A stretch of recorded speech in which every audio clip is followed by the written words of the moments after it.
Video के नीचे red colour के सब्सक्राइब बटन को दबाइए।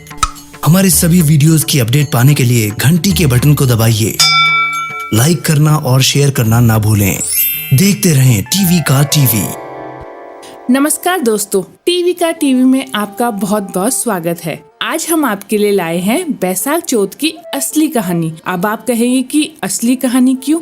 हमने भी दोस्तों कई YouTube के चैनल्स देखे हैं जिनमें हमने देखा कि भादवे की चौथ की कहानी और तिलकुट चौथ की कहानी को बैसाख की चौथ की कहानी के नाम से सुनाया जा रहा है। टीवी की हमेशा से कोशिश रही है कि आपके पास सही कथा पहुंचाई जाए और किसी की भावनाओं को ठेस न पहुंचे। तो चलिए मिलके सुनते हैं बैसाख चौथ की कहानी। सबसे पहले हम एक पाटा लेंगे। पाटे पे हम थोड़े गेहूं बिछाएंगे जैसा कि आप देख रहे हैं। उसके बाद हम गणेश जी की मूर्ति को पाटे पे बैठाएंगे। फिर माला चढ़ाइए, फिर फूल चढ़ाइए और आपकी अगर इच्छा हो तो सिर्फ फूल भी चढ़ा सकते हैं। पूजा की तैयारी के लिए हमें चाहिए रोली, मेहंदी, चावल, मोली, प्रसाद, दिया और ये जल। ये पूजा की सामग्री है। तो हम शुरू करते हैं पूजा करना। सबसे पहले गणेश जी के तिलक लगाइए। उसके बाद गणेश जी के अक्षत लगाइए इस तरह से। और जो ये मेहंदी है वो गणेश जी के दोनों हाथों में और दोनों पैरों में लगाइए इस तरह से। फिर जो मोली होती है उसे इस तरह तोड़ के गणेश जी को अर्पित करें। उसके बाद हम कलश पर स्वस्तिक बनाएंगे। ये रेड कलर का है इसलिए आपको इसमें दिख नहीं रहा है।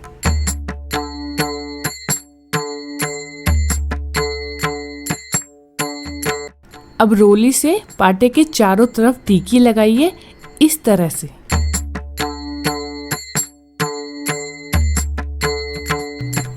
इसी तरह काजल की भी चारों तरफ टीकी लगा लीजिए।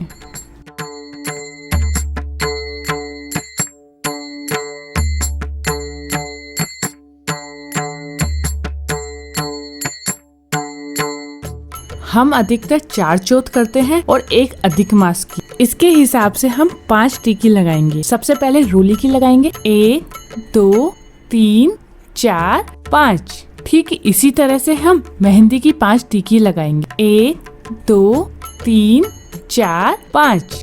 और ठीक इसी तरह हम काजल की टीकी लगाएंगे। 1, 2, 3, 4, 5। और उसके बाद गणेश जी को आप इस तरह से प्रसाद खिलाइए। गणेश जी के प्रसाद के लिए ये बेसन का लड्डू मैंने घर में ही बनाया है। अब हम चौथ माता की जोत लेंगे।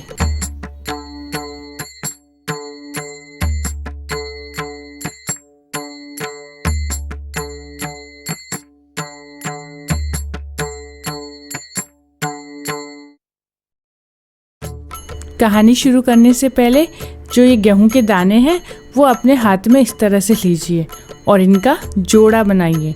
ये जोड़ा 5 का हो, 7 का हो या फिर 8 का हो। इस तरह से जोड़े बनाइए। इन्हें हम आंखें भी कहते हैं। तो चलिए मिलके सुनते हैं बैसाख चौथ की कहानी। एक गांव था, वहाँ पर माँ बेटे रहते थे। वो लोग बहुत गरीब थे। माँ हमेशा अपने बेटे की लंबी उम्र के लिए चौथ का व्रत करती थी और जिस दिन व्रत होता वह कुछ न कुछ पकवान बना लेती थी। उसके मन में होता था कि भगवान जी के भोग भी लग जाएगा और इस बहाने मेरा बेटा भी कुछ खा लेगा। पर जो उनके पड़ोसी थे उनके मन में जलन भावना थी। उन्होंने बुढ़िया के बेटे को भड़काया और बोला, तेरी माँ गटक चौथ करती है। वो बोला, मतलब? अरे तेरी माँ तेरी लंबी उम्र के लिए कोई व्रत नहीं करती है। वो तो इसलिए करती है जिससे उसको अच्छे अच्छे पकवान खाने को मिल जाए। बेटे को ये बात थोड़ी अजीब लगी। उसने कहा, अगर ऐसी बात है तो मैं मेरी माँ को जरूर से आजमाऊंगा। फिर वो घर गया। उसने अपनी माँ को कहा, मैं परदेश जा रहा हूँ। माँ ने कहा, ठीक है बेटा। और उसने 2 रोटी बनाई और बेटे को दे दी। पर बेटा तो कहीं गया ही नहीं था, वो तो वहीं छुप गया था। जैसे ही शाम को पूजा का समय हुआ, माँ ने गुड़ का भोग लगाया और 2 रूखी रोटी खुद के लिए बनाई और खा ली और कुछ भी पकवान नहीं बनाए। तो बेटा जो छुपा हुआ था वो बाहर आया और बोला, माँ तू हमेशा तो चौथ के व्रत के दिन कुछ न कुछ अच्छा बनाती है, आज तूने क्यों नहीं बनाया? तो माँ ने कहा, बेटा मैं हमेशा तेरे लिए बनाती थी, मैं सोचती थी भगवान के भोग भी लग जाएगा, इस बहाने तू भी कुछ खा लेगा। बेटे को बहुत अफसोस हुआ कि उसने अपनी माँ पे शक किया, पर वो बोला कि तुम इतनी श्रद्धा से जिस चौथ माता का व्रत करती हो वो क्या करती है? तो माँ बोली, बेटा वो हमेशा तेरी रक्षा करती है। तो वो बोला, अगर तुम्हारी चौथ माता इतनी सच्ची है तो मैं उन्हें जरूर आजमाऊंगा। माँ मैं कल परदेश जाऊंगा। तो माँ ने कहा ठीक है। माँ ने उसके परदेश जाते टाइम उसको 4 आंखें और पानी का कलश दे दिया और कहा, जहाँ भी विपत्ति आए वहाँ पानी का घेरा लगा लेना और जो ये 4 आंखें हैं इन्हें हाथ में लेकर बैठ जाना और मन से चौथ माता का ध्यान करना, कितनी भी बड़ी विपत्ति हो सब टल जाएगी। ऐसा सुनकर वो परदेश की तरफ रवाना हो गया। वहाँ पे दूर चलते चलते वो एक गांव में रुका। गांव में उसने देखा कि एक बुढ़िया माई पुए तलती जा रही थी और जोर जोर से रोती जा रही थी। उसने कहा, माँ क्या बात है, तुम पुए भी तल रही हो और जोर जोर से रो भी रही हो? तो बुढ़िया बोली, गांव में बैसाख के महीने में हाव पकता है और उस हाव में एक आदमी की बलि लगती है और इस बार मेरे बेटे की बारी है और मेरा एक ही बेटा है, पर मुझे भेजना पड़ेगा। तो वो बोला कि माँ पुए मुझे खिला देना, तेरे बेटे के बदले मैं जाऊंगा, मुझे सुबह जल्दी उठा देना। बुढ़िया ने उसको पुए तो खिला दिए पर सुबह जगाया नहीं। वो सोची मैं किसी और के बच्चे को अपने बच्चे की जगह बलि कैसे देने दूं, पर उसकी आँख खुल गई और वो बोला, तूने मुझे जगाया क्यों नहीं, तेरे बच्चे के बदले मैं जाऊंगा। और ऐसा कहकर वह कलश लेकर और आंखें लेके चल दिया और वो हाव में बैठ गया। उसने अपने हाथ में आंखें लिए और पानी का घेरा बना लिया और बोला, चौथ माता की जय। हाव सेकने की तैयारी होने लगी। सब लोग उसमें आग झोंक कर घर चले गए क्योंकि हाव पकने में 6 महीने का समय लगता था। पर लोगों ने देखा अगले दिन कि एक ही दिन में हाव पक गया। राजा जी के पास सब लोग गए और बोले, राजा जी एक ही दिन में हाव पक गया। राजा जी ने कहा, ऐसे कैसे हो सकता है? तो लोगों ने कहा, हमने देखा है कि हाव पक गया। जब हाव में से बर्तन उतारे गए तो देखा मिट्टी के बर्तन कांसी और पीतल के बर्तन हो गए थे। तो फिर धीरे धीरे बर्तन उतारने लगे, पर वहाँ से आवाज आई, भाई जरा धीरे धीरे उतारना, मेरे लग ना जाए। तो ऐसी आवाज सुन के लोग भाग गए और बोले, तू भूत है या पलीत, तू अंदर कौन है? तो वो बोला, मैं न भूत हूँ न पलीत हूँ, जिसको तुमने हाव में बैठाया था मैं वो ही हूँ।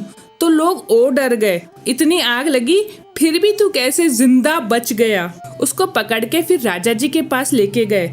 राजा जी बोले, तू इंसान है या फिर कौन है जो इतनी आग में भी बच गया और मिट्टी के बर्तन कांसी और पीतल के हो गए? उसने कहा, राजा जी मैं एक इंसान ही हूँ। मेरी माँ हमेशा मेरे लिए चौथ माता का व्रत करती थी, तो मैं चौथ माता के आंखें लेकर और पानी का घेरा बनाकर बैठ गया था और चौथ माता से अरदास की कि अगर मेरी माँ सच्चे दिल से तुम्हारी पूजा करती है तो मेरी रक्षा करना। तो चौथ माता ने मेरी सुन ली। तभी राजा जी ने घोषणा करी कि आज से सभी बैसाख की चौथ का व्रत करेंगे अपने पति व बच्चे की रक्षा करने के लिए। हे चौथ माता, जैसे आपने बुढ़िया के बेटे की रक्षा करी वैसे सबकी करना। जय चौथ माता।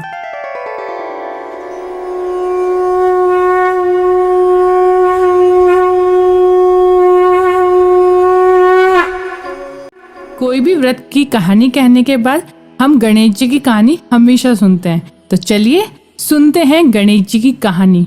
एक वक्त की बात है, गणेश जी महाराज चूटी में चावल और चम्मच में दूध लेकर घूम रहे थे और कह रहे थे, कोई माई मेरे लिए खीर बना दो। तभी एक बूढ़ी माई थी, वो बोली, अरे गणेशा, मैं तुम्हारे लिए खीर बनाती हूँ। तब बूढ़ी माई ने एक छोटा सा बर्तन चढ़ाया। तब गणेश जी बोले, सबसे बड़ा पतीला चढ़ाओ। बूढ़ी माँ ने कहा, इतनी सी खीर के लिए इतना बड़ा बर्तन? पर गणेश जी नहीं माने। फिर बूढ़ी माँ ने बड़ा पतीला चढ़ा दिया। देखते ही देखते वो बड़ा पतीला खीर से पूरा भर गया। हैरान होकर बूढ़ी माँ ने कहा, अब इतनी खीर का मैं क्या करूं? तब गणेश जी ने कहा, पूरे गांव में खीर खाने का न्योता दे दो। बूढ़ी माँ ने ऐसा ही किया। गांव के लोग सोचने लगे, कल तो बूढ़ी माँ के पास ढंग से खाने को ही नहीं था और आज वो हम सबको खीर खिलाएगी। कोई बात नहीं, बुलाया है तो चलते हैं, कुछ ना मिला तो पानी पीकर ही आ जाएंगे। शाम को सभी गांव वाले आए और भर पेट खीर खाकर गए। उसी वक्त बूढ़ी माँ की बहू जो गर्भवती थी, उसने सोचा गांव वाले तो सारी खीर खा जाएंगे, फिर मैं क्या खाऊंगी। उसने रसोई के गेट के पीछे गणेश जी महाराज का भोग लगाया और खीर खा ली। सभी लोग जाने के बाद बूढ़ी माँ ने कहा, आओ गणेशा, हम भी खीर खा लेते हैं। तब गणेश जी बोले, मैं तो कब का ही खा चुका। बूढ़ी माँ ने कहा, कब? मैंने तो तुम्हें देखा ही नहीं। तब गणेश जी बोले, तुम्हारी बहू ने भोग लगा दिया और हम तो भक्तों की भक्ति के भूखे होते हैं। गणेश जी ने बूढ़ी माँ को आशीर्वाद देते हुए कहा, जहाँ मैं बैठा हूँ वहाँ सोने का सिंहासन है। और जाते जाते झोपड़ी के लात मार के चले गए, जो खूब महल मंदिर हो गए।